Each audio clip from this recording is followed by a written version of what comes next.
Welcome back to History to Relax, the only channel where we make the back-breaking, sleep-depriving, child labor-filled world of medieval life sound like a bedtime story.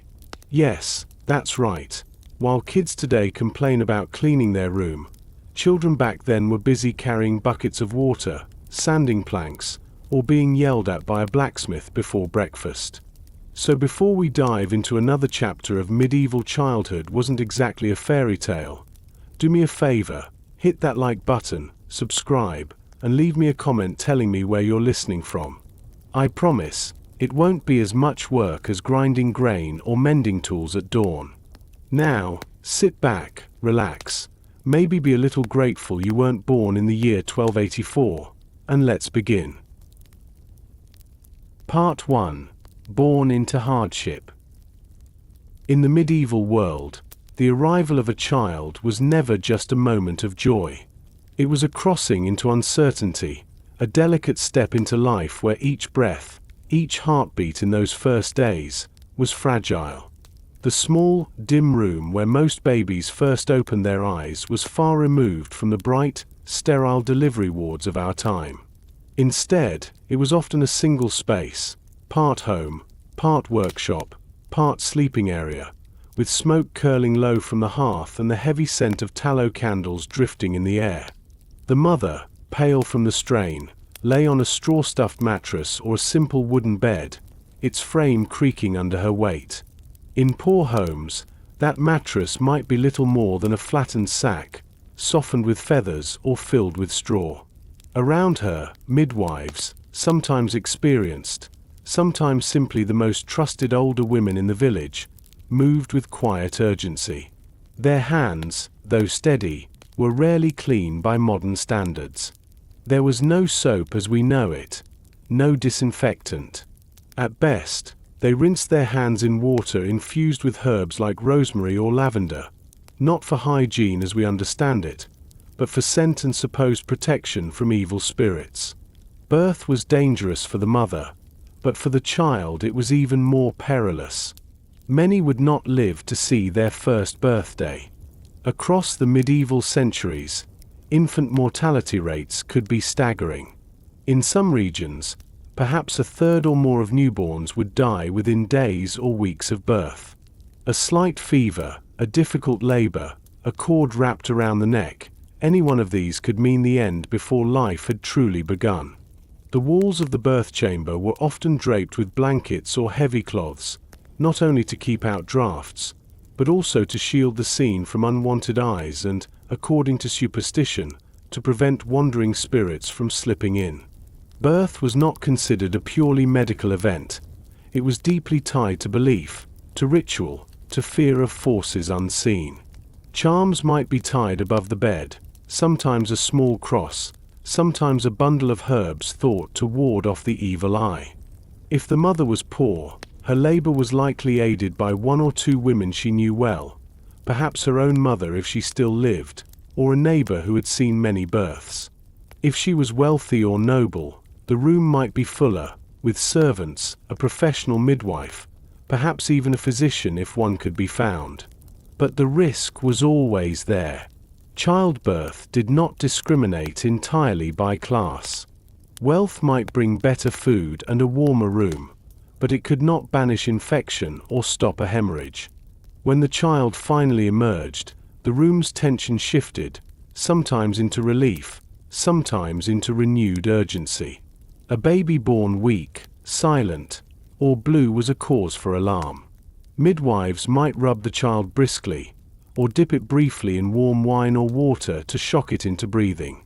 If the baby still did not cry, some might whisper quick prayers, fearing that without a breath, without the sound of life, the soul could not take hold in the body. The first cries were a sound both comforting and unsettling. Comforting because they meant the lungs were working, unsettling because they broke the deep, tense silence that had hung in the air. The sound of life in a room where death had been so near was always striking. From the very first moments, the newborn survival depended not just on its own strength, but on the mother's health, the cleanliness of the surroundings, and sheer chance. A small cut in the umbilical cord could become infected. The midwife's hands, after handling linens or water, might carry unseen dangers. But no one knew of germs. Illness was the work of bad air, of curses, of God's will. In much of medieval Europe, the Church taught that a child unbaptized could not enter heaven if it died. And with so many newborns not expected to live, baptism often came within hours of birth. In some cases, a midwife might perform an emergency baptism right there in the home, sprinkling a few drops of water while murmuring the sacred words. The thought of a soul trapped outside paradise was unbearable to many parents, and so the ritual could not wait for the next Sunday service. Wealthier families might dress the baby in a fine linen gown, perhaps embroidered with the family's crest or initials, before carrying it to the parish church. Poor families wrapped the child in the cleanest cloth they owned, the fabric often stiff with repeated washings in lye soap. The walk to the church could be short or long, but in either case, the cold or damp could be deadly to a child so new to the world. Inside the church, the baptismal font stood like a stone basin of promise. The priest would recite the rites in Latin, words the parents did not always understand but trusted completely. A small cross would be traced on the baby's forehead. Water would touch the scalp, running in thin rivulets down the fine hair, if any had yet grown. Then a blessing, a sign of the cross, and the child was, in the eyes of the church, safe. For some, this was the only time the child would be brought to church before death. Once the baptism was done, the baby's first months were shaped by a practice almost universal in medieval Europe: swaddling. Long strips of cloth wound tightly around the child's body kept the arms and legs straight, a custom believed to encourage proper growth and prevent deformity. In some households, the baby was bound so snugly that movement was almost impossible, and the swaddles were left in place for hours or even days, with only brief intervals for feeding and cleaning. There was a rhythm to this early care, feeding from the mother's breast if she could produce milk, or from a wet nurse if she could not. In noble homes, wet nurses were common. In poor homes, another nursing mother might be asked, or goat or cow's milk might be given. That last option was risky. Animal milk could spoil quickly, and without knowledge of sterilization, it could carry illness. Swaddling also made it easier for mothers, especially in busy households, to keep a baby still while working. The infant could be laid in a cradle near the hearth, or even hung in a cloth sling from a beam so it could be rocked gently with one hand while the other churned butter or mended clothes. In some regions, babies were hung near the warmth of the kitchen fire. In others, they were placed in cradles low to the floor, sometimes within reach of household animals. But not all dangers came from illness or injury. Medieval belief was full of stories of supernatural harm to children: witches stealing babies, fairies swapping human infants for changelings. To guard against this, charms might be tied to the cradle: a sprig of rowan, a small iron knife, or a Christian relic if one could be obtained. For the mother, the weeks after birth were just as dangerous. Fever from infection, known as childbed fever, could set in within days. If she survived, she was often expected to return to work quickly. In a peasant household, this might mean going back to the fields, tending livestock, or brewing ale within 2 or 3 weeks. For a noblewoman, recovery still meant resuming duties, overseeing the household, managing servants, perhaps even attending social obligations sooner than her strength allowed. If the mother died, the newborn's chances of survival plummeted. A wet nurse might be found, but the emotional and physical loss could not be replaced. Some children were passed to grandmothers or aunts. Others, if the family was destitute, might end up in the care of a monastery or convent. In every village, every street, people knew that the first year was the most dangerous. Winters were particularly deadly. Cold houses, poor food, and the ease with which illness spread in close quarters all worked against a child's survival. Diarrhea from spoiled milk could kill in days.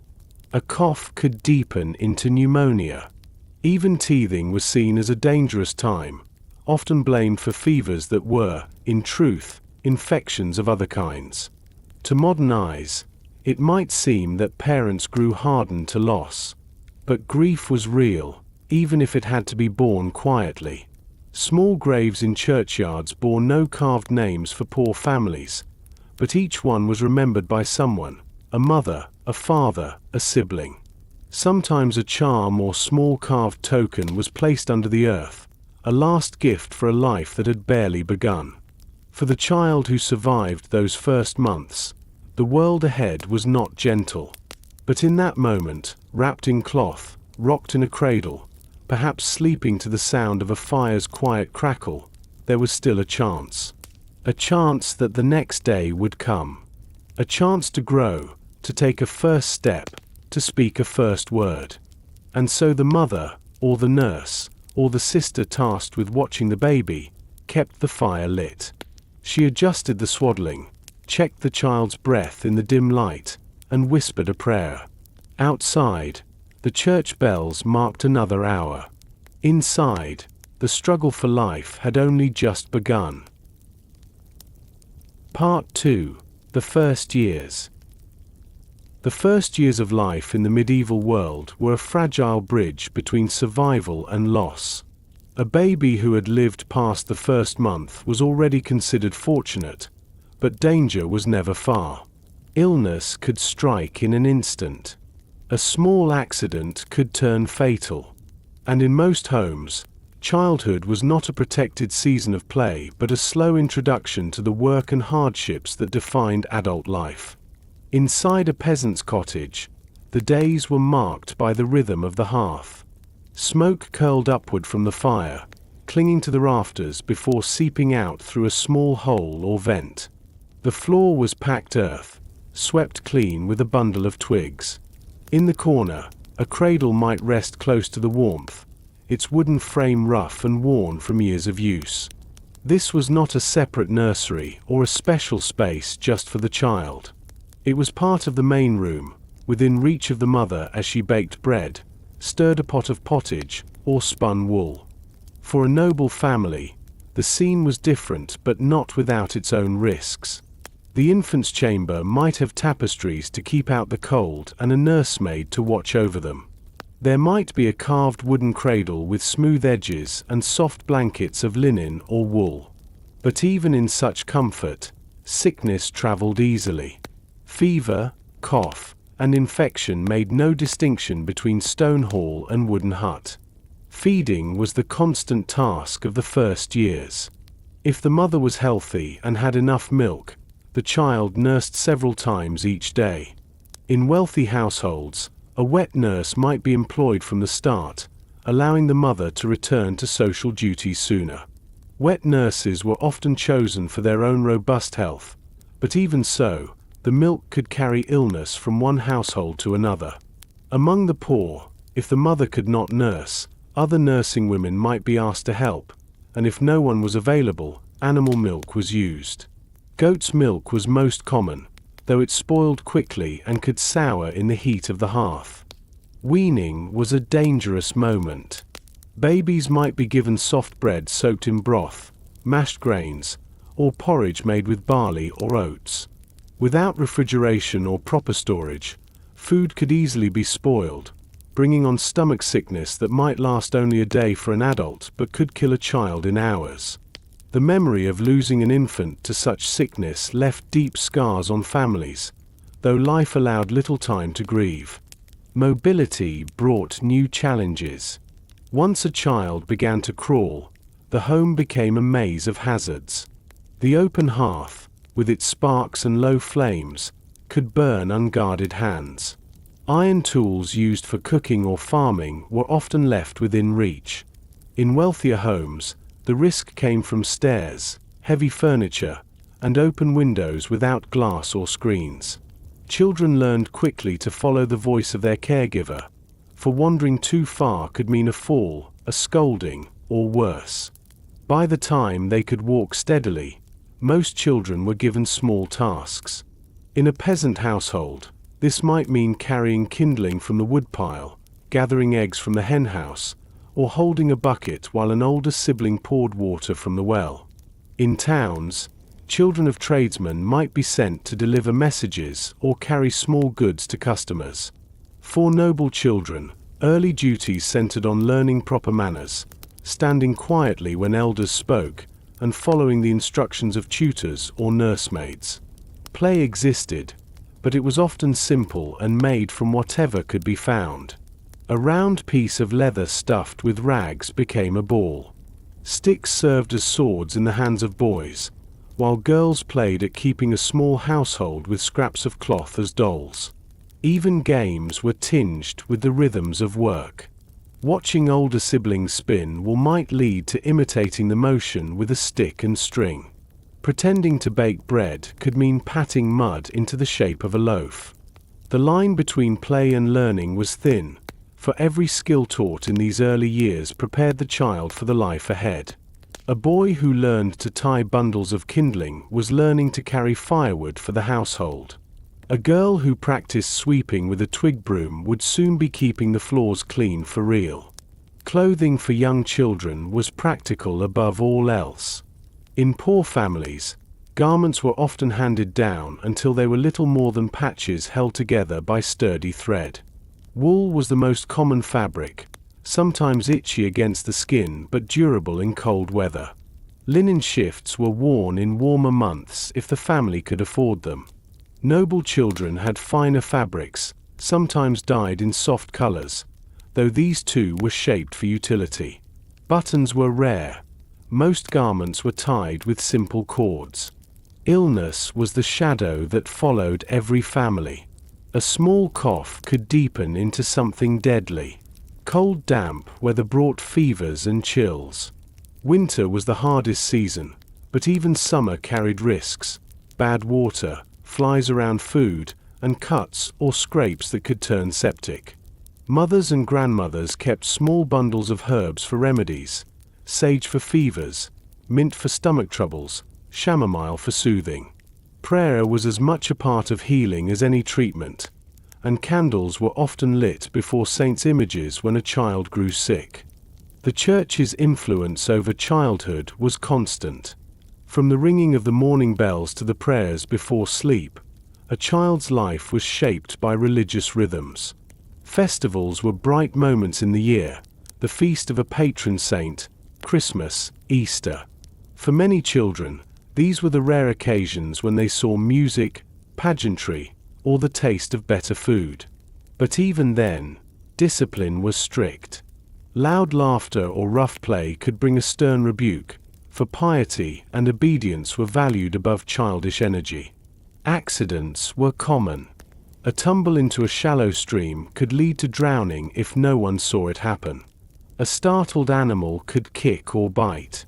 Even in noble households, stories circulated of children injured during hunts, falling from ponies, or wandering too close to the edge of castle walls. These tales served as warnings, retold in kitchens and halls to remind both parents and children of the dangers that waited beyond a moment's carelessness. The bonds between siblings in these years could be strong. Older brothers and sisters often acted as caretakers for the younger ones, carrying them on their backs, feeding them, or keeping them out of trouble. In poorer homes, this care could last most of the day while parents worked in the fields. In wealthier homes, siblings might be separated, the boys sent to one part of the estate for instruction, the girls kept in the women's quarters to learn household skills. Yet even with these divisions, the shared experience of early years created ties that could last a lifetime. As the second or third year passed, expectations grew. A child might now be left for part of the day in the care of a neighbor or relative while parents worked. They might be asked to sit quietly through a long church service or carry a small bundle on a family trip to market. Words were learned quickly, often in the dialect of their village or region, and sometimes sprinkled with the Latin phrases used in church. There was little sense of childhood as a time of freedom or shelter. To survive into later years meant learning to fit into the household's work as soon as possible. Obedience, respect, and usefulness were the virtues most praised, while idleness was treated as a fault. Even the games of the village square or the castle courtyard were often moments stolen between duties. And yet, despite the constant weight of survival, moments of warmth existed. A father lifting his small child to see the fairground from his shoulders. A mother humming an old song while mending a tunic. An older sibling sharing a piece of bread saved from their own meal. These moments, brief as they were, offered comfort and memory. They were the threads of gentleness woven through a cloth otherwise worn thin by hardship. By the end of the early years, a child who had survived had already learned much about the world. They had felt the heat of the hearth and the bite of the wind. They had tasted hunger and, with luck, fullness. They had known the sharp sound of a scolding voice and the rare warmth of praise. And they had taken their first steps into the long path of work and endurance that lay ahead. The fragile bridge had been crossed. Ahead waited the years when the demands of labor would grow heavier, and the lessons of survival would become the fabric of daily life. Childhood, as we might imagine it, was already fading, replaced by the steady pull of the life they were expected to lead. Part 3. Learning to walk and work. When a medieval child began to walk, the world seemed to open. The wobbling first steps, the unsteady gait, the sudden falls, all were met with a mix of pride and caution. For the family, a walking child meant a new stage had begun. It was the end of being tied to the cradle and the start of moving through the spaces where life and danger intertwined.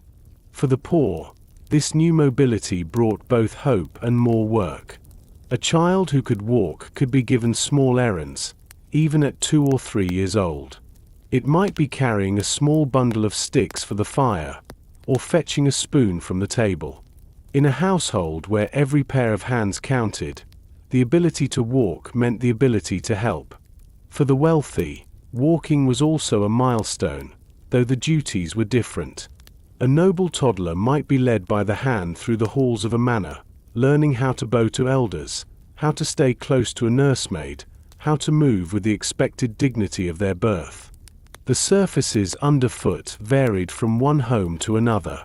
In a cottage, the child's bare feet felt the cool firmness of a packed earth floor, sometimes sprinkled with rushes or herbs to mask smells. In a castle, stone floors were cold and hard, often covered in woven mats or thick rushes. Wherever they learned, the space was rarely free of obstacles. In peasant homes, a low stool, a pile of tools, or a bucket of water might stand in the way. In noble homes, it could be the edge of a heavy chest or the base of a tall chair. Falls were common. A trip into the ashes of the hearth could leave a burn. A misstep on a ladder or stair could bruise or break a limb. These accidents were part of the early years, and most families had stories of near misses. The child pulled back just in time from the fire, the tumble that left a scar. Without modern medicines or fast medical care, a simple injury could turn serious. Cuts could fester, and bone breaks were slow to heal, often leaving a limp or stiffness for life. Once steady on their feet, children began to follow their parents outdoors. They might trail behind to the well, the garden, or the fields. For a peasant child, this was the first introduction to the wider world of work. Watching the older ones hoe the soil, they would be given a smaller stick to copy the motion. At first, it was only play, but it was play with purpose, the imitation of labor they would soon be expected to perform. Animals were part of this new environment. A walking child might be sent to shoo chickens from the doorway, to lead a goat by a rope, or to help watch geese grazing near the edge of the village. These tasks carried risks of their own. A startled goose could bite, a cow's tail could knock a child off balance, and a horse's kick was deadly. Parents taught caution through constant reminders, often in the form of short warnings passed down through generations. Sayings about where to stand, which animals to trust, which paths to avoid. For noble children, early lessons in walking often included learning to follow at a parent's side, to remain still when adults spoke, and to climb stairs or ride a pony with assistance. Servants might walk alongside, carrying the child if the journey was too far or the weather too rough. But even here, falls, scrapes, and illness were common. Wealth softened some dangers, but could not remove them. Clothing for the walking child changed as they grew. Swaddling bands were abandoned in favor of a simple gown or tunic that reached below the knees. In cold months, a woolen cloak might be pinned at the shoulder, and in wealthier homes, small leather shoes were provided. In poorer homes, many children remained barefoot most of the year, their feet toughened by rough ground and sharp stones. Speech grew alongside mobility. Words learned at the hearth were now called out in the open. A child learned the names of tools, animals, and foods, the phrases for greeting a neighbor, and the words for asking permission. Many grew up speaking in the dialect of their village, while the church introduced bits of Latin through prayers and blessings. For noble children, a tutor or nurse might begin to teach polite forms of address and the first elements of reading or numbers. By the age of 4 or 5, a child's participation in work became routine. They might carry water in small clay jugs, help turn the spit for roasting meat, or pick stones from a field so the plough would pass more easily. In villages, they might join other children to guard animals from wandering too far. In towns, they might be sent on short errands to a neighbor's house or a market stall. These jobs were not seen as chores for punishment but as training for the roles they would soon take on permanently. The discipline of these years was firm. A child who refused to work, who wandered off or damaged something, was likely to be scolded or struck. Physical punishment was considered normal, a way to teach respect and responsibility. The hand, a wooden spoon, or a small rod might be used. Even noble children were not spared correction, though it might be delivered by a nurse or tutor rather than a parent. Play did not disappear, but it was shaped by the tools and objects of daily life. A stick might become a sword, a hoop could be rolled along a path, a bundle of rags might serve as a doll. Groups of children sometimes played running games or tossing stones, but the moments were brief, squeezed between work and meal times. Laughter was not forbidden, yet it was expected to give way quickly when an adult called. Meals for the walking child were plain. In poor households, they ate whatever the family ate, pottage of grains and vegetables, bread when available, perhaps a bit of cheese. Noble children had richer diets, including meat and sweets on feast days, but even they might face periods of thin fare during bad harvests or long winters. Eating was a quiet time, with little speaking, and the youngest learned quickly to take what they were given without complaint. The first years of walking and working hardened the body and shaped the habits of a lifetime. Children learned the weight of a small bucket, the roughness of wool against their skin, the importance of keeping close to the group. They came to understand that work came before play, that listening was as necessary as speaking, and that every task, however small, was part of the household's survival. By the end of this stage, perhaps around the age of 6, the child was no longer seen as helpless. They were now an active member of the family's work, expected to contribute daily. The innocence of early childhood faded into the rhythm of labor, and with it came the knowledge that life, from now on, would not grow easier. It would only grow heavier with each passing year. Part 4. Growing Up Hungry. Hunger was a constant companion for many medieval children. Even in good years, when the fields yielded enough grain and the gardens were full, few households could count on a steady supply of food. In poor seasons, when crops failed or war disrupted trade, the rumble of an empty stomach became part of daily life. Children grew up knowing the difference between being fed and being full, and often they experienced the first without the second. For peasant families, the diet was built on what the land could provide and what could be stored through the winter. Bread made from rye, barley, or oats formed the base of nearly every meal. In the morning, a thin porridge might be eaten, warmed over the hearth, often made from the same grain that would later be baked into bread. Vegetables from the garden, leeks, onions, beans, cabbages, appeared when in season and were salted, pickled, or dried to last longer. Meat was rare, saved for feast days or special occasions, and often came from animals that had stopped producing milk or could no longer work the fields. Children learned early to make do with what was offered.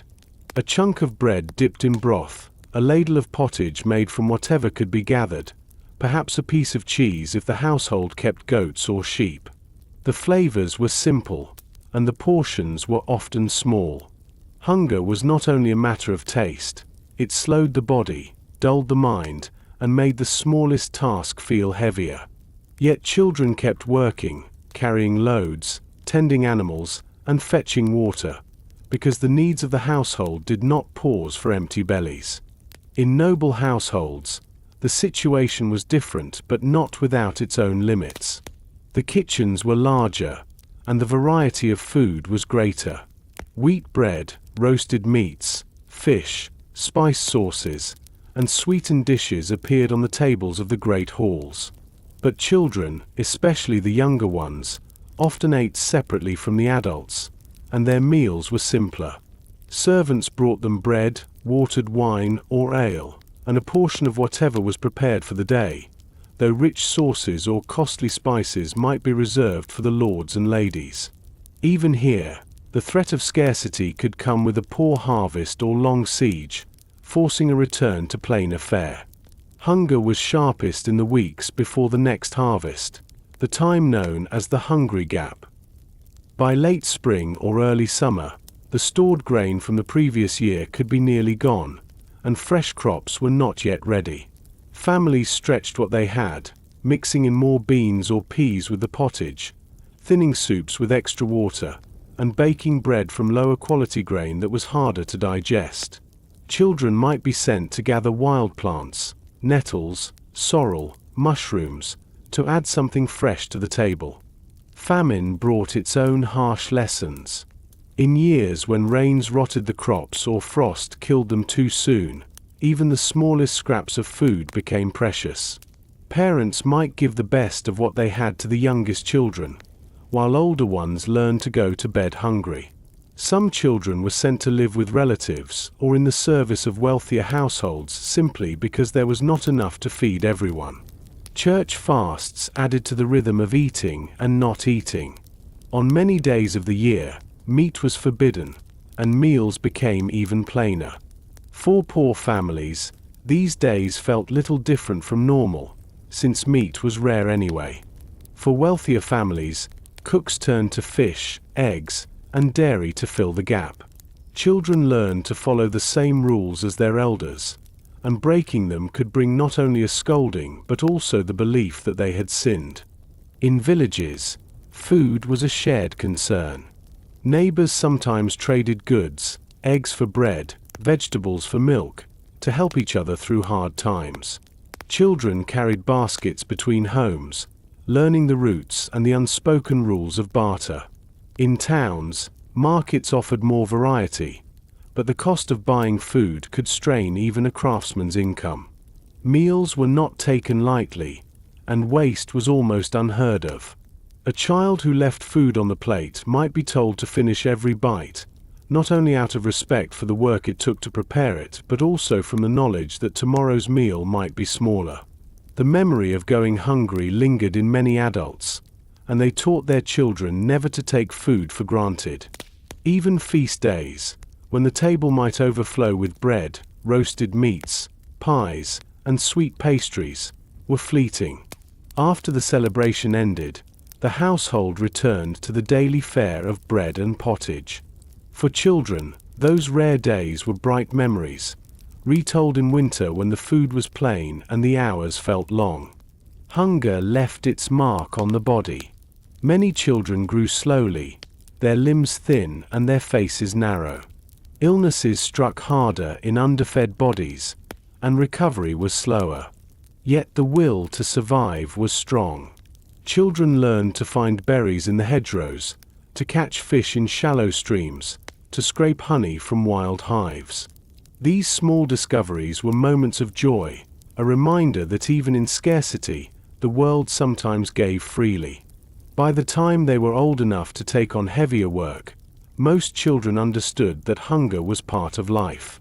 They knew the relief of a warm loaf fresh from the oven and the sharp pang of an empty stomach at night. They carried that knowledge into every task, aware that the work they did, planting seeds, tending animals, storing food, was not just labor but the difference between having enough and going without. In this way, growing up hungry was not simply a hardship. It was a teacher, shaping patience, endurance, and the understanding that survival depended on both the land's mercy and the household's work. It was a lesson that would follow them for the rest of their lives, through seasons of plenty and years of want. Part 5. Games, Play, and Small Joys. Even in a world shaped by work and scarcity, medieval children found moments to play. These moments were often brief, borrowed from the hours between chores, and they rarely came with toys bought from a market stall. Instead, games were woven from whatever could be found: a scrap of wood, a bundle of rags, a round stone smoothed by a river. Play was not a separate world from work, but it was a space where imagination softened the weight of daily life. In a peasant village, the open ground near the church or along a dusty lane might become a playground. Children rolled wooden hoops with sticks, seeing how far they could keep them running before they toppled. They tossed leather balls stuffed with rags, sometimes playing simple versions of team games that had no fixed rules and changed from one village to the next. Running and chasing games were common, with shouts and laughter carrying over the low stone walls. For the youngest, play often mimicked the work they saw around them. A small boy might drag a stick through the dirt, pretending to plow like his father. A little girl might gather weeds into a pile, imitating her mother collecting herbs. These games were not discouraged. They were seen as practice, a way to learn the motions and skills they would need as adults. Noble children played differently, though they too used their surroundings as inspiration. In castle courtyards, they might fence with wooden swords, ride small ponies under the watchful eyes of servants, or toss balls made from stitched leather. Girls might play with carved dolls dressed in scraps of fine fabric, acting out scenes of banquets or weddings they had watched from a distance. Board games, such as early forms of chess or backgammon, were taught to older children, especially boys who were expected to learn strategy as part of their education. Seasonal festivals brought a rare abundance of play. During May Day celebrations, children might weave flowers into garlands, dance around a pole, or take part in simple competitions like sack races or tug-of-war. In winter, when snow covered the fields, they shaped snowballs or slid over frozen ponds, laughing as their cheeks turned red from the cold. Songs and rhymes were part of everyday play. Some were used to keep time while jumping or skipping, others to teach counting or memory. These songs were passed from child to child, sometimes changing in words or rhythm but keeping the same simple joy. Toys, when they existed, were often homemade. A father might carve a small animal from wood, its edges smoothed by a knife and hand-polished with oil. A mother might stitch a doll from leftover cloth, stuffing it with wool or rags. Even in noble homes, where purchase toys were possible, many were made by household craftsmen. The value was not in cost but in the connection. A toy made by a parent's hand was kept and treasured, even when it wore thin. Play was not without its risks. Games that involved climbing trees or walls could lead to falls.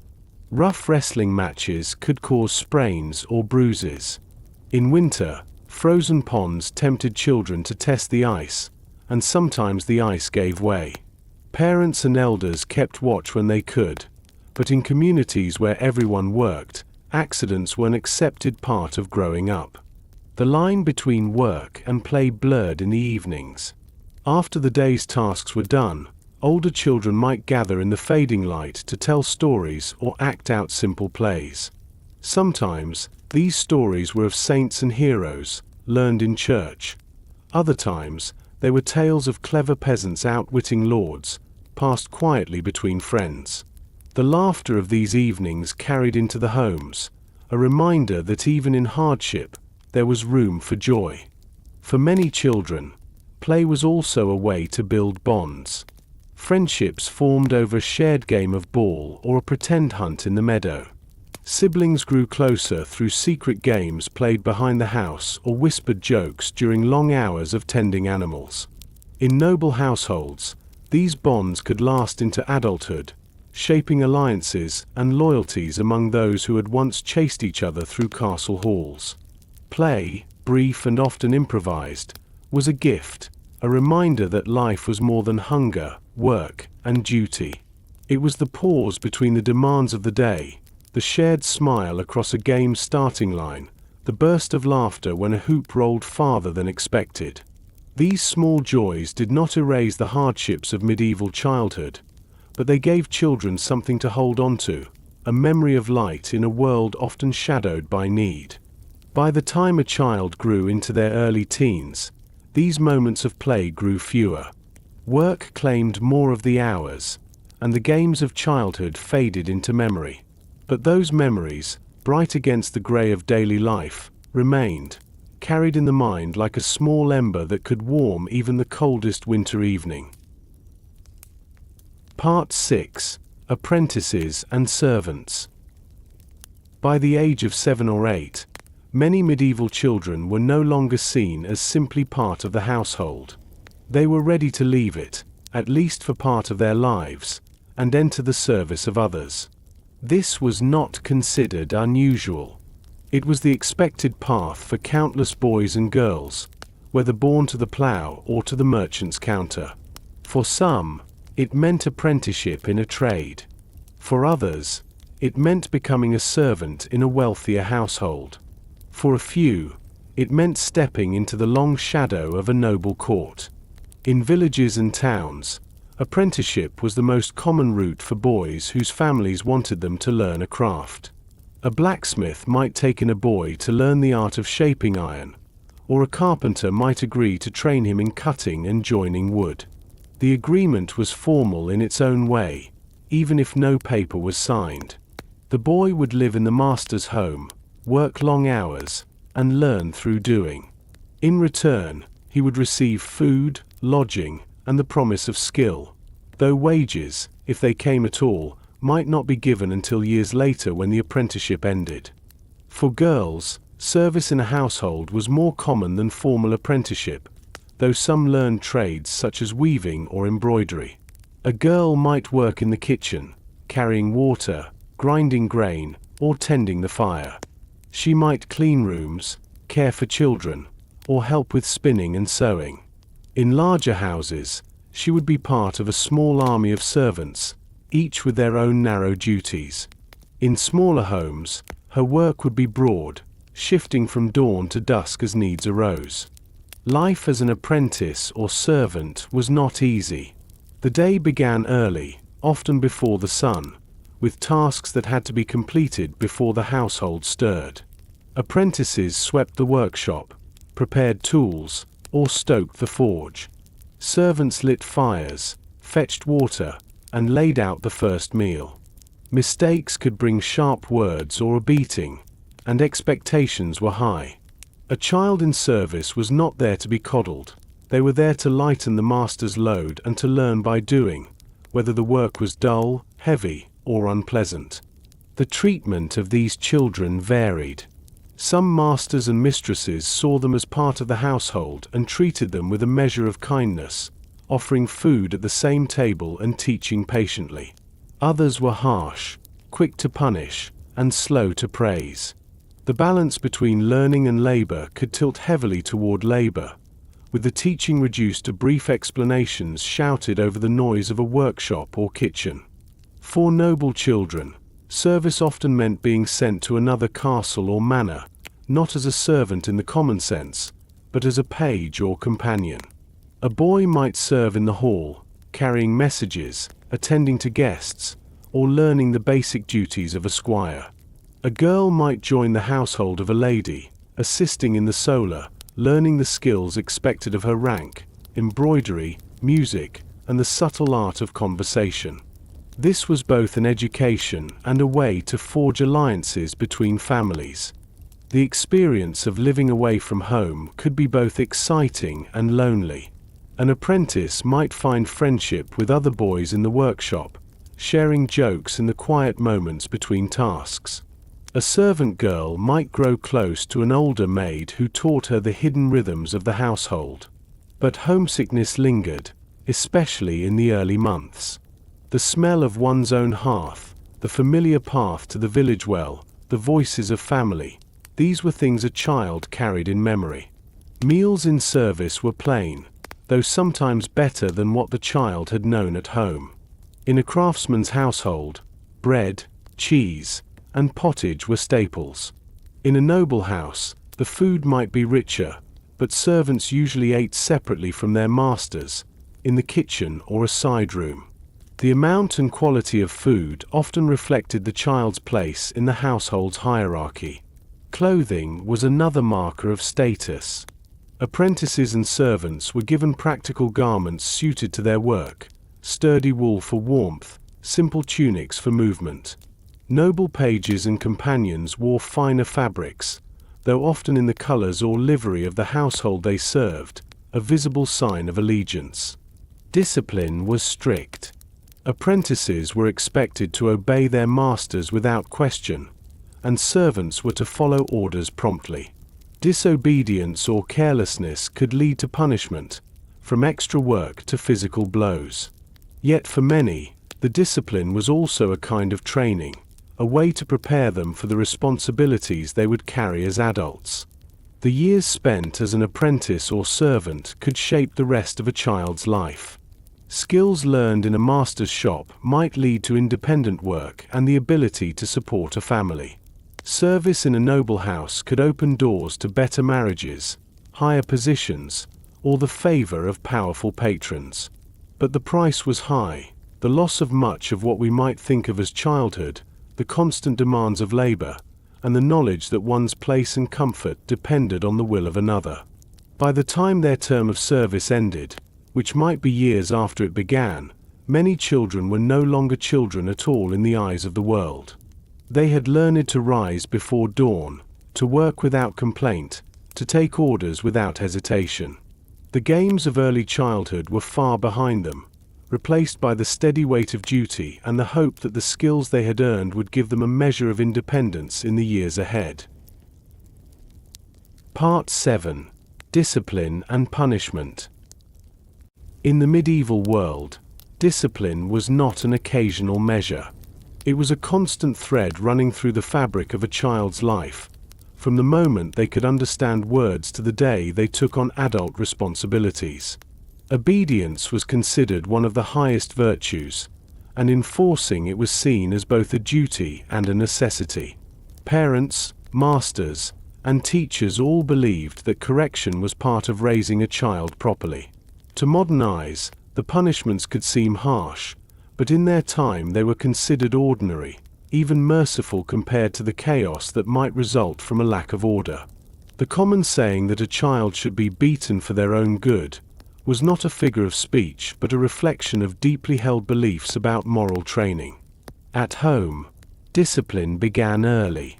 A child who refused to help with chores, who answered back, or who wandered away from the safety of the household might be scolded, given extra work, or struck with a hand or stick. Among the poor, these moments often happened in the open, in the yard or by the hearth, with other children looking on and learning what behavior would not be tolerated. In noble households, correction might take place in private, but the message was the same: obedience was not optional.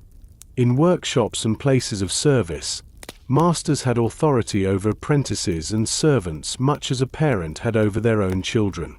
A mistake in the forge, carelessness in the kitchen, or failure to follow instructions could bring a quick punishment. Sometimes it was physical: a slap, a cuff to the head, or a blow with a tool handle. Other times it was a penalty of labor, such as scrubbing floors after dark or working without rest until a task was done to the master's satisfaction. Schoolrooms, where they existed, were known for strict discipline. Teachers kept rods or canes within easy reach, and lessons were often punctuated by the sound of them striking a desk or a student's back. Learning was not seen as something that should be made pleasant. It was a serious duty, and discipline was thought to sharpen the mind and drive out laziness. Latin grammar, numbers, and religious texts were memorized under this watchful eye, and mistakes could earn swift correction. The church reinforced the belief that discipline was a form of moral care. Priests and preachers spoke of the need to guide children away from sin, warning that a lack of correction would lead them to ruin. Many parents saw themselves as shepherds guarding their children's souls, and discipline, even harsh discipline, was part of that protection. Punishments were not always physical. Shaming could be used as a tool, especially in villages where everyone knew one another. A child might be made to stand in a public place holding a sign of their misdeed, or to wear a mark or token that displayed their fault. Among the wealthy, a child might be kept from attending a feast, denied certain privileges, or made to stay apart from the household's gatherings. Some punishments were intended as lessons in endurance. A boy might be sent to kneel for hours on a cold stone floor, or to hold a heavy object until his arms ached. A girl might be made to work without pause through the afternoon, completing chores that were normally shared. These were meant to teach not only obedience but also patience and strength. Children learned to read the signs of impending discipline. A furrowed brow from a parent, the tightening of a master's voice, the teacher's hand reaching for the rod, all were warnings that time for excuses had passed. This awareness shaped behavior as much as the punishments themselves. Yet discipline could also bring a strange sense of security. In a world full of dangers, hunger, war, disease, the rules of the household were clear and stable. A child knew where the boundaries lay and what would happen if they crossed them. Even if they feared the consequences, they also understood that these rules were meant to keep the household running and, in some sense, to keep them safe. Still, there were those who suffered under cruelty that went beyond discipline. Some masters were quick to anger, using punishment as an outlet for their own frustrations. Some parents, burdened by poverty or grief, were harsher than they might have been in better times. For these children, the line between correction and abuse was thin, and life became a careful dance to avoid notice. By the time they reached their teens, most children had learned the patterns of discipline in their world. They knew which rules could be bent and which could never be broken. They had endured punishments and carried the lessons forward, shaping themselves to fit the expectations placed upon them. Whether these lessons were given with patience or severity, they marked the child deeply, becoming part of the person they would be for the rest of their life. Part 8. Work before play. For most medieval children, the order of life was simple and absolute. Work came first. Play, if it happened at all, came after the day's duties were finished, and sometimes there was no time left for it at all. From the moment they were old enough to carry a small bundle or follow instructions, children became part of the household's workforce. In villages, the rhythm of the day began with the sun. Before a child could think about games, they might be sent to fetch water from the well, their small hands gripping the handle of a wooden bucket as they walked carefully over uneven ground.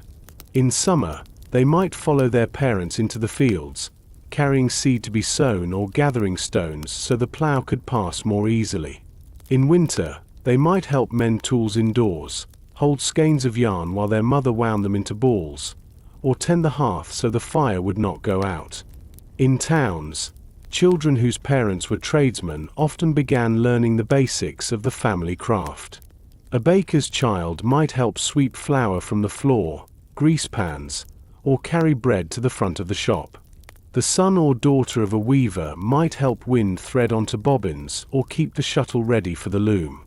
These small tasks built skill slowly, preparing the child for a trade they would one day work at full time. Noble children also had duties, though theirs were often tied to learning the skills of their station.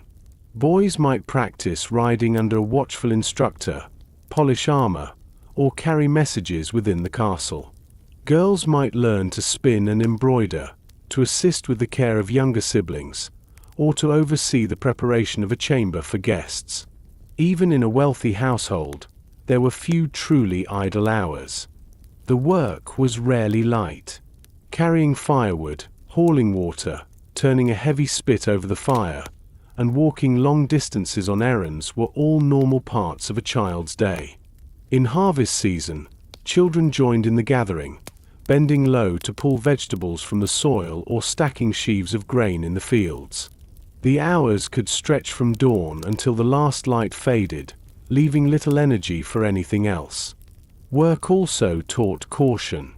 Tools were often sharp, animals could be unpredictable, and mistakes could be costly. A child who broke a jug or damaged a tool might be scolded, punished, or made to go without until the loss could be replaced. Care and precision were learned alongside the tasks themselves. The expectation that work came before play was so deeply ingrained that most children accepted it without question. They saw their parents rise early and labor without pause, and they understood that their own contribution mattered. A missed chore could mean a colder house, a smaller meal, or a longer day for someone else. When there was time for play, it often took place in the spaces between jobs.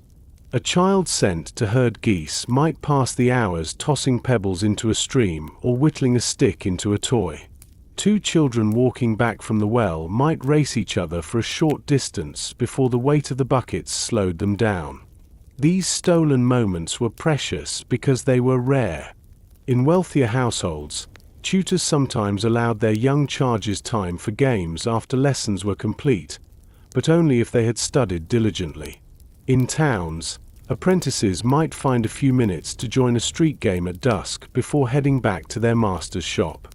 In villages, the sound of children's laughter in the late afternoon meant that the most urgent chores had been finished, at least for the day. The balance between work and play was never even. In times of plenty, there might be more chances for games and gatherings. In times of scarcity or war, work consumed every waking hour. Children learned to adapt, taking joy where they could, but always knowing that duty came first. By the time they were old enough to take on full adult work, the lesson was well established. Life was built on labor. Play was a gift, welcome when it came, but never promised. It was a rhythm that shaped not only their days, but their sense of what life was for. In the medieval world, to work was to live, and to live meant working from the earliest years until life's end. Part 9. Education for the Few. In the medieval world, learning to read or write was a privilege that most children would never know. Education was not seen as a universal right, but as something reserved for the few, the children of wealth, influence, or religious calling. For the rest, knowledge came not from books, but from the work of their hands and the memories of the elders who taught them. In villages, a child's schooling was the daily rhythm of survival.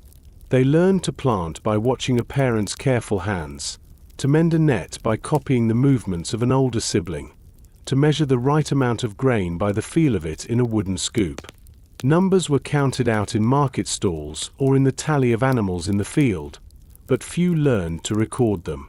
Written words were rarer still. For those who did receive formal education, the church was the doorway. Monasteries and cathedral schools offered instruction, but their doors opened only to a select few, often boys chosen for the priesthood, or those whose families could pay or had given land or goods in exchange. Inside these stone-walled classrooms, learning began with Latin, the language of the church and of learning itself. Letters were copied by hand onto wax tablets or scraps of parchment, each stroke practiced until it was firm and steady. The lessons were long and repetitive. A child might spend hours reciting the same prayers, the same lines of scripture, until they were committed to memory. Reading was taught not as a pastime but as a way to know the holy texts. Writing was a slower skill to learn, and only a fraction of those who could read were ever taught to set words down themselves. In towns, the children of merchants and craftsmen sometimes had access to more practical schooling. They might attend a small school run by a local priest or clerk, learning enough letters to keep accounts and read contracts. Arithmetic was valued for trade, and boys destined for business were drilled in sums as carefully as they were in manners. Girls in merchant families might also learn to read, though their lessons often included domestic management, keeping household records, reading recipes, and writing letters. Noble children were educated with a different purpose. Boys were trained in the arts of war, estate management, and diplomacy. Reading and writing were taught to aid these roles, often alongside music, hunting, and the rules of courtly behavior. Girls of noble birth learned skills suited to their rank, embroidery, the overseeing of servants, and sometimes the reading of devotional texts. A few noble women became skilled writers, but they were exceptions in a world where most women, regardless of wealth, were kept from advanced study. Books themselves were rare and costly.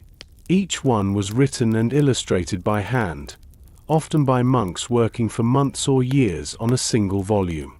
A child might see only a handful of books in their lifetime, and they were kept with care, sometimes chained to a desk or lectern to prevent theft. The pages, made of parchment or vellum, were smooth under the hand, the ink dark and rich. To turn one was a careful act, a reminder of the value of what it contained. Even among the educated, learning was often tied to religion. Secular subjects, law, medicine, philosophy, were usually studied by those who had first been trained within the church. Science and history were filtered through a religious lens, and knowledge was valued as much for its moral guidance as for its practical use. For the many children who never saw the inside of a classroom, stories and songs carried the weight of history and instruction. Tales of saints and heroes were told by the hearth in winter, blending moral lessons with entertainment. Proverbs and rhymes were easy to remember, passing on advice about work, weather, and human nature. In this way, even those who could not read learned the knowledge they needed to survive in their world. The divide between those with education and those without was wide. A boy who could read and write might one day work as a clerk, manage accounts, or serve in the church, roles that offered more stability than field labor. A girl who could read might manage a household more effectively, keep records, and correspond with distant family. But for most children, the chance never came. Their learning was in the fields, the workshops, and the kitchens, where skill was measured by the smoothness of a finished tool or the taste of a well-prepared meal. By the time a child reached adulthood, their path was often set by the kind of education, or lack of it, they had received. For the few who had held books in their hands, the letters and words opened a world beyond their village or town. For the many who never learned to read, life remained bound to what they could see, hear, and touch. In the medieval world, knowledge was a narrow gate, and only a select few were invited to pass through. Part 10. Health, Illness, and Plague. In the medieval world, the health of a child was never taken for granted. Illness could arrive without warning, and even the strongest might be brought low in a matter of days. For children, whose bodies were still small and fragile, the dangers were everywhere. In the air they breathed, the water they drank, and the crowded rooms where families and animals often shared the same space. Common sicknesses struck often. Fevers, coughs, stomach ailments, and skin infections were part of the rhythm of life. A cold could deepen into pneumonia, a cut could turn into a dangerous wound, and a stomach illness could take a child's life in less than a week. For the poor, the risks were highest. Their homes were close to the ground, with dirt floors, little ventilation, and no way to keep out damp and cold. In towns, narrow streets filled with waste and stagnant water created a breeding ground for disease. Medical care, when it came, was a mixture of practical remedies and belief. Mothers and grandmothers kept bundles of dried herbs for common complaints, chamomile for calming the stomach, sage for fevers, and rosemary for cleansing. Priests might bless the sick, sprinkling holy water and offering prayers for healing. Some illnesses were treated with poultices of bread and milk or with oils rubbed into the skin. Others were met with charms, whispered words, or the ringing of church bells to drive away evil spirits thought to cause disease. Professional healers were few, and physicians were usually available only to the wealthy. Their methods were based on the ancient theory of the four humours: blood, phlegm, black bile, and yellow bile, and many treatments aimed to restore balance by bleeding the patient, using purgatives, or applying leeches. Children were not spared these procedures, though the results were uncertain and sometimes harmful. One of the most feared dangers was the sudden arrival of epidemic disease. Measles, smallpox, and whooping cough could sweep through a community in weeks, leaving many children dead. Families tried to keep the sick apart, but in close quarters, isolation was nearly impossible. The sound of coughing could echo from one home to the next, and parents watched anxiously for the first signs of illness in their own children. Then there were the Great Plagues, the outbreaks that reshaped entire generations. The Black Death, which struck in the mid-14th century, was the most terrible of all. It killed not just children but whole families, leaving villages half empty and fields untended. The disease spread quickly, carried by fleas on rats, moving along trade routes and into every corner of the land. Symptoms came fast: fever, swelling, blackened skin, and death often followed within days. For the children who survived such outbreaks, life was changed forever. Friends were gone, parents buried, and the world felt less certain than ever. Some were taken in by relatives, others left to fend for themselves. Even years later, the memory of those days shaped the way communities thought about sickness, death, and survival. In noble households, children were somewhat better protected, living in more spacious quarters and having access to cleaner food and water. Yet disease still reached them. A single sick servant could spread illness through the halls, and travel to other estates could expose them to new outbreaks. Wealth could bring a physician to the bedside, but even the most skilled could not cure everything. Hygiene was limited everywhere. Baths were infrequent, and water was often drawn from sources that could be contaminated. Clothes were worn for days or weeks before washing, and bedding might be shared among several children. Vermin such as lice and fleas were common, and though their bites were irritating, they also carried diseases that could spread quickly. Religious belief shaped much of the response to illness. Sickness was often seen as a test from God, a punishment for sin, or a call to deeper faith. Parents prayed to saints known for healing, lit candles, and made offerings in hopes of sparing their children.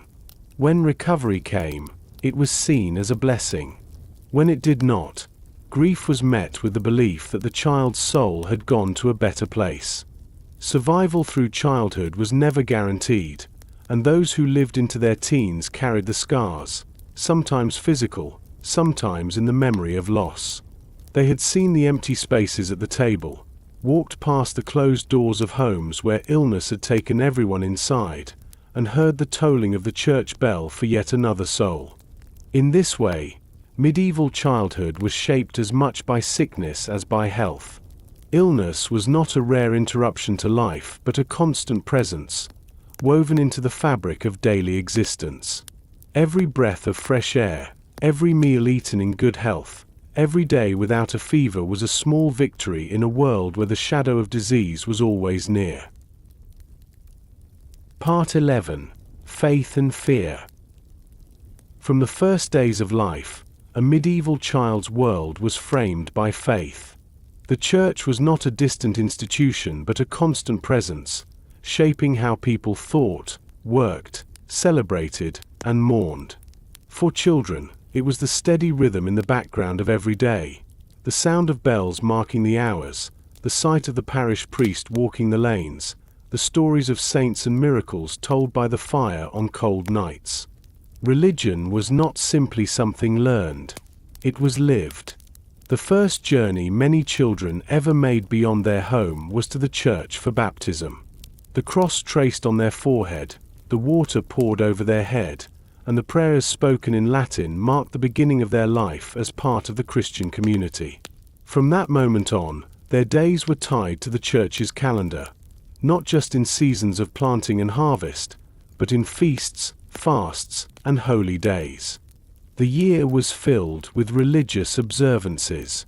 Advent, Christmas, Lent, Easter, and Pentecost were the great markers, each bringing its own customs. In between were the feast days of saints, processions, and local celebrations honoring the relics kept in the church. Children took part in these events from a young age, sometimes carrying candles, sometimes singing in a simple chorus, and always learning the prayers that would be part of their lives. Faith was also shaped by fear. The church taught that the soul's fate after death depended on how one lived, and that sin could bring eternal punishment. Children learned early about heaven and hell, about angels and demons, and about the need to confess wrongdoings to avoid the fires of damnation. The images in church windows and wall paintings were vivid: Christ in glory, saints in shining robes, but also devils with claws and teeth, dragging the sinful into darkness. These images were not only decoration but instruction, meant to guide behavior through hope and warning. Stories were a key part of this instruction. The lives of saints were told in ways that children could remember: of St. George slaying the dragon, St. Christopher carrying Christ across the river, St. Nicholas helping the poor. These tales blended courage, sacrifice, and divine power, offering examples to imitate and a sense that God's hand could reach into daily life. But there were also cautionary stories, in which pride, greed, or cruelty brought terrible ends. The parish church itself was both a familiar and an awe-inspiring place. Its cool stone walls, the smell of incense, the flicker of candles, and the echo of voices in prayer all made it feel set apart from the world outside. For many children, it was the largest and most beautiful building they would ever enter. Here, they were taught to kneel, to bow their heads, and to cross themselves at the right moments. Fear was not only about the afterlife. Disease, famine, and war were often interpreted as signs of God's anger or tests of faith. A failed harvest might lead the village to hold processions, praying for rain or for its end. An outbreak of illness could bring days of prayer and fasting, with everyone gathering to ask for divine protection. Children grew up seeing their parents turn to the church in times of trouble, and they learned to do the same. Confession was a regular part of life for older children, especially those preparing for their first communion. They were taught to examine their actions and words, to remember their sins, and to speak them aloud to the priest in exchange for penance and absolution. This practice reinforced the idea that God saw and judged all things, and that forgiveness was a gift granted through obedience to the church. Not all encounters with faith were solemn. Religious festivals could be joyful, with music, dancing, and food shared after the services. The blessing of fields in spring, the lighting of candles at Candlemas, or the ringing of bells on Easter morning were moments when faith felt bright and communal. Children looked forward to these days, when the burdens of work might be eased and laughter was allowed. Yet faith and fear remained entwined. The same God who gave blessings could send punishment. The same saints who protected could withhold their favor. This understanding shaped not only a child's religious life but their sense of the world as a place where unseen powers watched and judged every action. By the time they reached their early teens, most children carried this framework deep within them. Faith was not a question to be debated, it was the foundation of life. Fear was not constant terror, but an ever-present reminder that choices had consequences beyond this world. Together, faith and fear guided their steps, as much a part of their upbringing as the work they did or the food they ate. Part 12. War and Violence. For medieval children, war was not something distant, spoken of only in stories. It was a reality that could arrive without warning, carried on the wind with the sound of hooves or the clash of steel.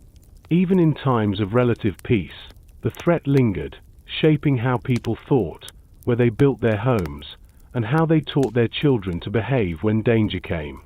In villages, news of approaching conflict might reach in fragments. A traveler speaking of soldiers on the road, a merchant who had been stopped and questioned by armed men, a priest warning that the people must pray for safety. For children, these warnings were both frightening and strange. They knew war meant danger, but its full scale was beyond their understanding until they saw it. Raids were often the first encounter. A band of soldiers, mercenaries, or even local rivals could sweep through, taking livestock, grain, and anything else of value. Houses might be burned, and those who resisted could be beaten or killed. Children learned quickly to hide when such trouble came, in cellars, in the woods, or among neighbors. Sometimes they were told to run to the church, trusting its walls and holy status to protect them. But churches were not always spared. In border regions, the risk was constant. Fields lay untended when it was unsafe to work them, and families might move with the seasons, returning only when the fighting shifted elsewhere. For children, this meant a life without security, where the home they knew could be lost in a single day. Noble children saw war differently but were not shielded from its presence. Castles were built for defense, and growing up inside one meant learning what to do in a siege. Boys of noble birth might be shown the armory, told the names of weapons, and taught to ride in armor from a young age. Girls learned how to manage supplies, keep people fed, and maintain order when men were away fighting. The sights of war could leave lasting marks. A child might see soldiers passing along the road, armor shining in the sun, banners snapping in the wind, an image of power and glory from a distance. But they might also see the wounded limping home, the burned shells of houses, or the quiet fields where no one worked because the farmers were gone. Violence was not limited to great battles. Disputes between neighbors could turn into bloody fights. Criminals might be punished in the village square, the spectacle meant to warn others. Executions, public floggings, and the stocks were all part of the public life a child might witness. Such scenes were often explained as justice, necessary to keep order, but they also taught that power could be brutal. Children in towns and cities sometimes lived with the tension of civil unrest, uprisings by apprentices against guild masters, protests against taxes, or riots when food was scarce. These moments could turn streets into dangerous places, and children were kept inside or sent away until calm returned. The church spoke of holy wars and the defense of the faith, but for most children, war meant disruption, hunger, and fear. Armies passing through might demand supplies, take animals, and leave little behind. If the conflict dragged on, trade slowed, and goods became scarce. For poor families, this could mean another winter of near starvation. The memory of violence shaped behavior. Parents taught children not to speak carelessly to strangers, to avoid drawing attention, and to obey quickly in times of danger. Older children learned to help gather supplies, to hide valuables, and to look after younger siblings when adults were occupied with defense. Even in the aftermath of conflict, its shadow remained. Empty houses stood as reminders of those who had not returned. Stories of bravery and cruelty were retold, becoming part of the village's memory. Children grew up knowing that peace could be broken at any moment, and that survival meant readiness, obedience, and sometimes silence. By the time they reached adulthood, many had already seen enough of war to last a lifetime. Whether as refugees fleeing down muddy roads, as witnesses to battles fought in the distance, or as residents of besieged towns, they carried those images with them. In the medieval world, war was not only fought on distant fields, it walked through the same lanes where children played, leaving marks that would never fully fade. Part 13. Loss and Orphanhood. Loss was a familiar presence in the life of a medieval child. Death came often and without warning, through sickness, war, accident, or hunger, and it did not spare the young. Many children faced the death of a parent, a sibling, or both before they were old enough to truly understand what had happened. For some, the first experience of loss came in infancy. A mother might die in childbirth, leaving a newborn in the care of relatives or a wet nurse. Without the nourishment and comfort of their mother's presence, the child's own survival was immediately at risk. If a father died, the family's livelihood could vanish overnight, leaving everyone more vulnerable to hunger and hardship. In villages, grief was woven into the daily fabric of life. When someone died, neighbors gathered to help dig the grave, prepare the body, and provide food for the mourning household. Children saw these rituals often, watching the adults wrap the dead in cloth, hearing the low prayers as the body was carried to the churchyard. Death was not hidden from them, it was part of what it meant to live. For orphan children, the path ahead depended on circumstance. In the best cases, relatives would take them in, adding them to an already crowded home. They might be raised alongside cousins, sharing chores and meals, growing up as part of an extended family. But in harder times, when food was scarce and every mouth strained the household stores, an orphan might be sent to serve in another home or given to the care of the church. Monasteries and convents sometimes took in orphans, especially those intended for a religious life. Here, the child would be clothed, fed, and educated, but their life would be shaped by the strict rules of monastic order. Others might be sent to work as apprentices, learning a trade in exchange for their labor. In both cases, the arrangement was less about replacing the love of lost parents and more about ensuring the child's survival. Not all found such protection. Some orphans lived on the margins of society, begging for food, sleeping in barns or under porches, surviving on whatever they could find. In towns, they might cluster together for safety, forming small groups that begged or stole to keep alive. For these children, each day was uncertain, and trust was rare. Noble children who lost their parents faced a different kind of upheaval. Their guardianship might be taken over by another noble family or by a relative with political ambitions. Lands, titles, and marriages could be arranged without their say, and their upbringing might shift dramatically depending on the interests of those in control. Even in wealth, an orphan could find themselves far from the familiar faces of their childhood, living under the authority of strangers. Grief in the medieval world was often a quiet thing, especially for children. Work did not stop for mourning, and daily survival required focus. Yet sadness was there, in the way a child might linger at the door waiting for someone who would never return, or in the songs sung at night that carried the weight of memory. The church offered comfort, teaching that death was not the end, but a passage to another life. Children were told that their parents' souls were with God, and that prayers could help them on their journey through purgatory. Lighting candles, kneeling in the cool air of the church, and reciting familiar words gave a sense of connection to those who were gone. But even with faith, the absence remained. The missing voice at the table, the empty space in the bed, the tools or garments that no one used anymore, these were daily reminders of loss.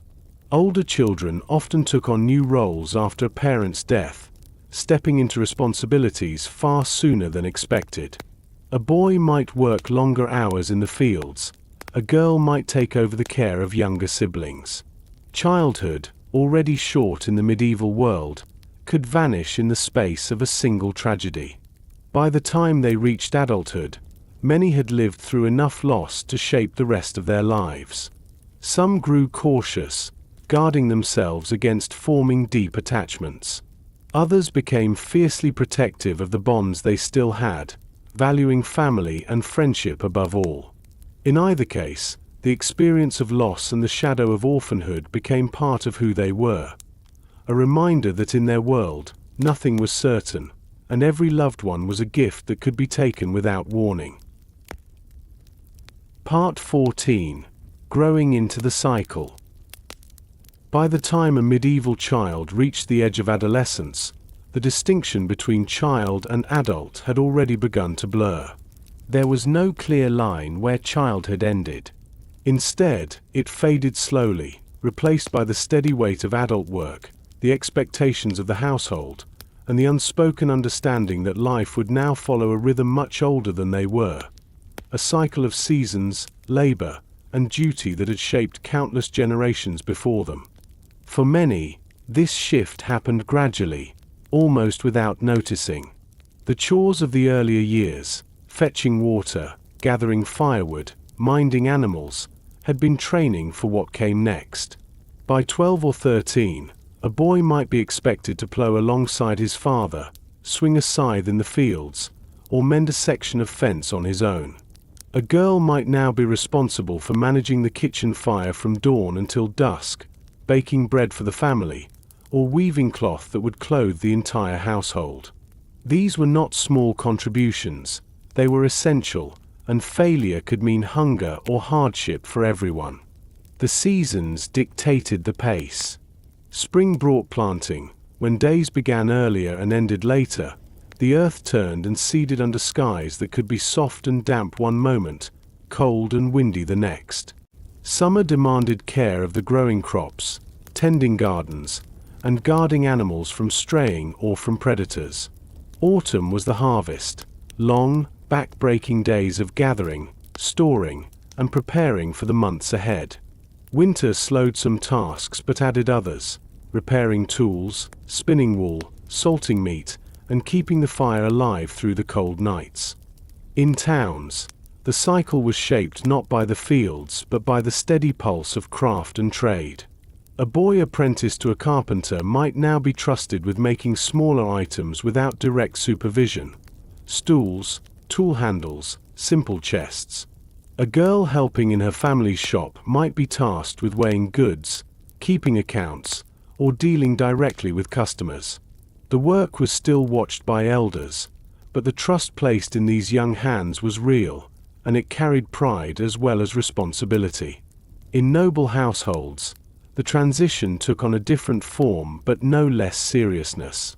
A boy serving as a page might now be training for the role of squire, learning to care for armor and weapons, practicing with sword and lance, and riding in formation. A girl might be involved in the management of the estate, overseeing servants, ordering supplies, and keeping detailed household records. The expectation was that they would be ready, within a few years, to run their own household or take on significant duties in service to their lord or lady. As responsibilities grew, the time for play diminished. The simple games of childhood were replaced by tasks, and even moments of leisure were often tied to the skills of adulthood. A boy might compete in wrestling or archery, both considered useful for defense. A girl might sing or play music during gatherings, a skill valued for its ability to entertain guests and elevate the household's reputation. The physical demands of this new stage could be exhausting. Work in the fields meant long hours in the sun, the hands blistered from tools, the back aching from bending over crops. In the kitchen or workshop, the heat of the fire, the weight of heavy pots, and the constant repetition of labor could sap strength by midday. Yet rest was brief, for there was always more to do. The social expectations deepened as well. By early adolescence, a young person was expected to behave with the restraint and seriousness of an adult in public. Boys were told to carry themselves with dignity, to speak politely to elders, and to keep their tempers.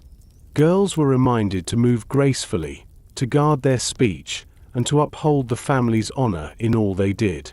Reputation was a fragile thing, and any hint of laziness, impropriety, or disrespect could follow a young person for years. Marriage began to enter the conversation. In some cases, especially among the nobility, matches were discussed or even arranged before a child had reached their mid-teens.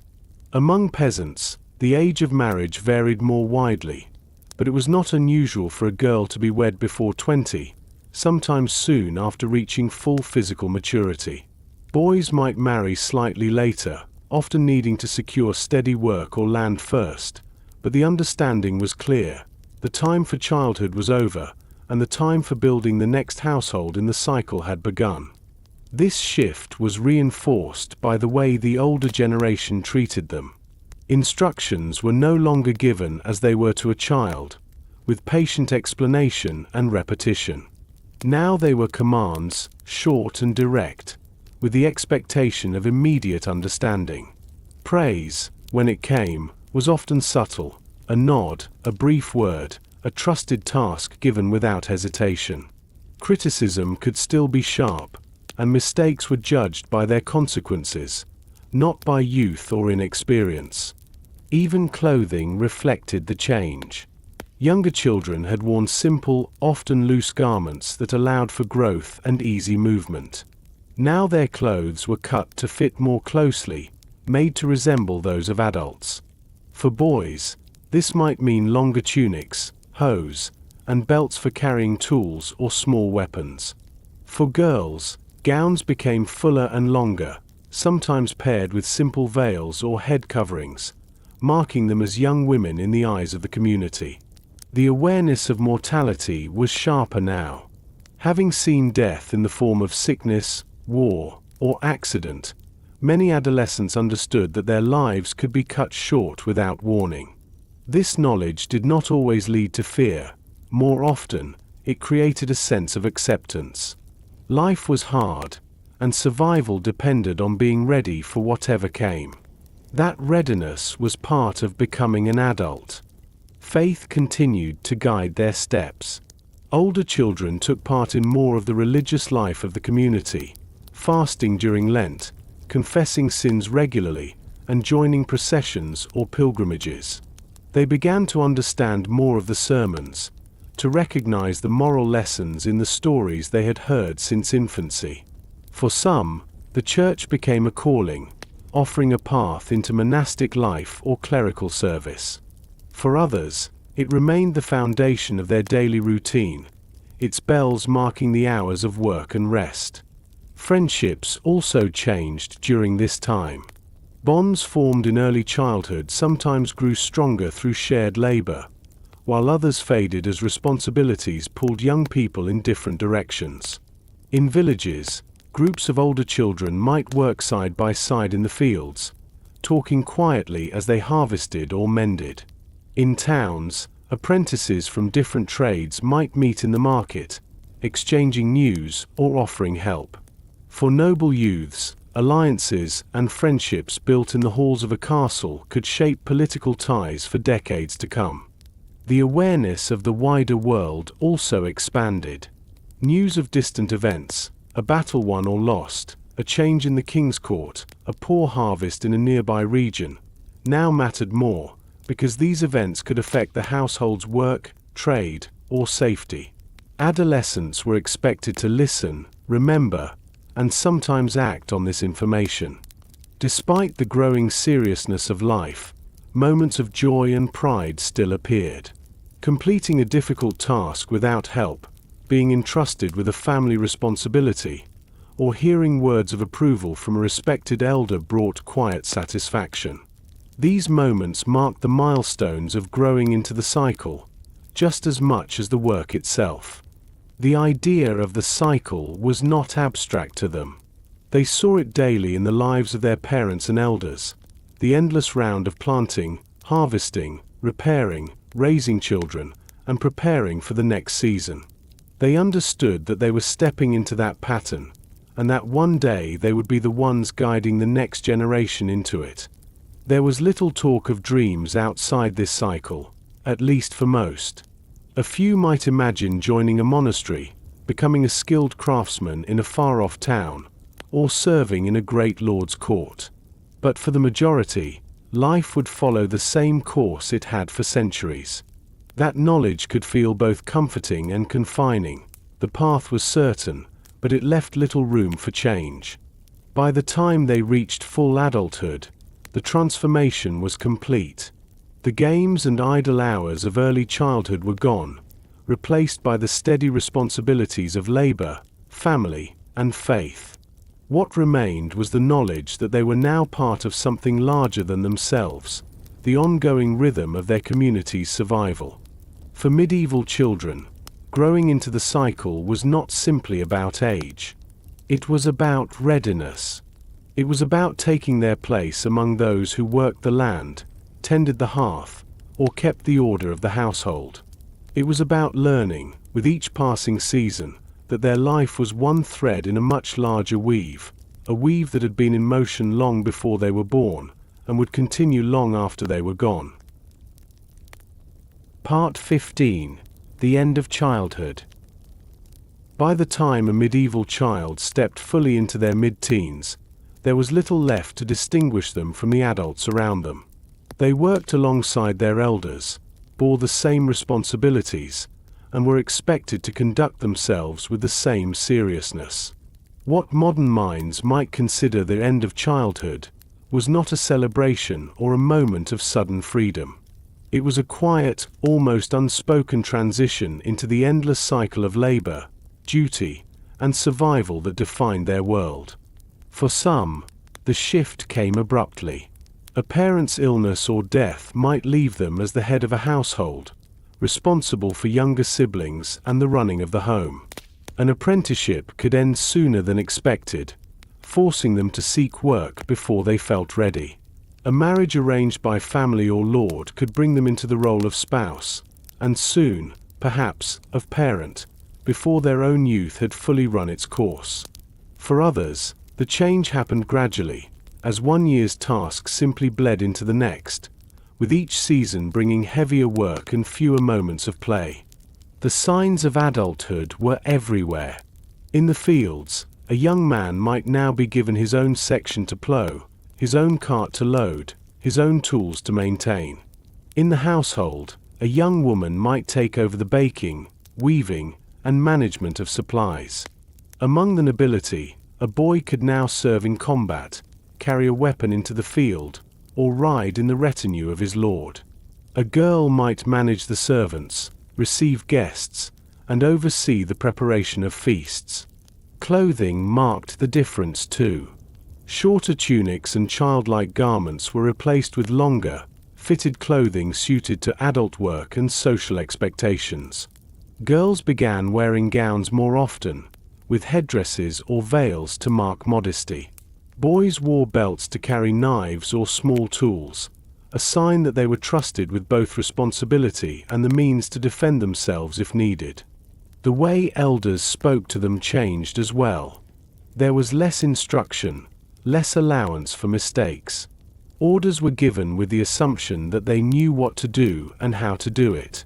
A poorly executed task might bring sharper consequences, not because of malice, but because their labor was now relied upon as an equal part of the household's survival. The body, too, showed the transition.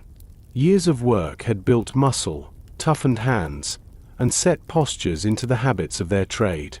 Even at 16 or 17, a peasant youth might bear the same weathered look as someone twice their age.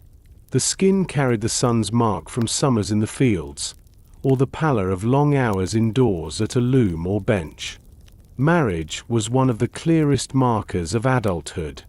In noble families, a marriage might have been arranged years before, waiting only for the right political or financial moment. Among peasants and townsfolk, marriage came when a young couple could support themselves, perhaps after inheriting land, completing an apprenticeship, or joining two families' resources. Some marriages were matches of affection, though most were practical, bound by the needs of land, labor, and survival. For those who did not marry immediately, the years after adolescence were still filled with adult responsibilities. Unmarried young men might work as laborers, serve in militias, or travel for seasonal work. Young women might serve in larger households, care for relatives, or take part in managing communal work in the village. In either case, there was no expectation that they would return to the ease or freedom of earlier years. The end of childhood was also the point where many began thinking about the future in longer terms, not in days or seasons, but in years and lifetimes. Would they inherit their parents' work or land? Would they seek opportunity in a different village or town? For nobles, would they gain more influence at court, or secure lands through marriage? For some, the future was dictated entirely by others, their path decided by duty, tradition, or necessity. This stage of life carried with it a deeper awareness of mortality. They had seen friends or relatives die young, sometimes from causes that gave little warning. A fall from a horse, a sudden fever, a wound that would not heal, all could end a life before it had fully begun. The knowledge that their own years could be short made some hold more tightly to the bonds of family and faith, while others lived with a certain resignation, accepting that life was always uncertain. Faith remained a steady guide. Older youths took more active roles in church life, leading prayers, assisting in services, joining processions, or contributing to religious festivals. Confession, fasting, and the observance of holy days were part of their rhythm. For a few, this was the time when a calling to the monastic life became clear, leading them to join a monastery or convent and devote themselves entirely to religious service. For the majority, however, their path led deeper into the same life their parents and grandparents had known. The seasons would turn, the work would continue, and they would take their place as one link in a long chain. They would marry, raise children, and one day pass on the same lessons, the same expectations, to the next generation. Yet within this sameness, there were moments of individuality, a skill honed to perfection, a personal reputation for fairness or cleverness, a story told that kept their memory alive long after they were gone. These were the quiet legacies most could hope for, in a world where great monuments were reserved for kings, lords, and saints. The end of childhood did not mean the end of learning. Skills were still deepened, judgment still tested. Mistakes would still come, but now they carried greater weight. A poor decision about planting could mean a smaller harvest. A lapse in maintaining a tool could slow the work for an entire season. The understanding that their actions affected more than just themselves was one of the final lessons in becoming an adult. Looking back, those who had reached this stage might remember flashes of earlier years, the warmth of a fire after a long day in the cold, the laughter of a game played in stolen minutes, the voices of parents or grandparents telling stories by candlelight. But these memories were like distant islands in a sea of labor. The medieval world did not offer a return to childhood once it was left behind. For some, the final break from youth came with leaving home entirely, joining a military campaign, entering service in a distant household, or setting out to start a family in a new place. For others, it was marked by taking on a role once held by a parent, whether as the head of a household, the master of a trade, or the keeper of land. In either case, the shift was clear. They were no longer under the shelter of others. They were now the shelter for someone else. And so, the cycle continued. The young who had once been carried in arms were now the ones carrying tools, food, or children of their own. The games of early years had been replaced by duties, the lessons by responsibilities, and the passing seasons by the turning of an entire life's work. In the medieval world, the end of childhood was not an ending at all, but the beginning of the longest chapter, a chapter lived in the fields, at the hearth, in the marketplace, and in the steady march of days toward whatever fate God allowed. It was a life that demanded endurance, shaped by hardship but also by small moments of connection, pride, and survival. And for those who reached it, the end of childhood was not marked by fanfare, but by the quiet understanding that they had stepped fully into the role generations had walked before them, and would walk again, long after their own time was done.